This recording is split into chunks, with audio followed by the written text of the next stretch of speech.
年快乐，新年快乐！哎呀，准备好料在等你了，期待好久了，期待好久了。期待的料理真的满满的一桌，就等你们来吃好料。过年团聚总少不了吃吃喝喝，为了方便，许多人选择到外面吃团圆饭。但拥有15年厨艺经验的许玉佳特别分享亲自下厨为亲友做菜的那份感动。现在最下层摆放当季的肥美鸭肉和新鲜芋头，制作芋鸭包；第二层则是花椒腱子肉与早期先民用来填饱肚子的粉薯，拌上麻酱后，香味四溢。最上层的酸菜鱼汤，使用新鲜石斑加酸菜，每道菜都好吃到让人美定美当。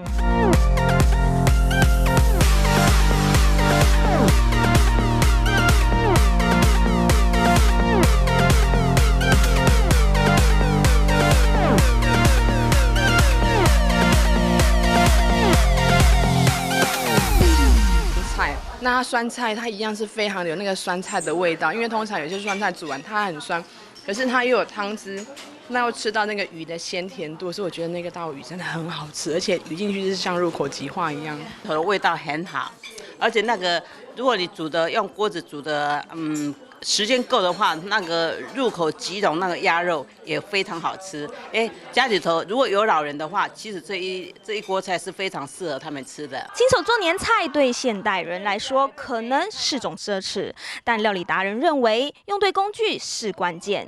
安利原味复合金锅，层层叠煮，锁住食材原味与营养。不只省时方便，让婆婆妈妈也可以轻松准备色香味俱全的丰富年菜。还可以同时层叠主食4到6道菜，那让现在的职业妇女可以很轻松的在家就上菜。你只要会丢菜、开火，然后其他的时间就是在等候，居家大小一起共同去操作，那回到我们小时候大家共同参与的那个感觉。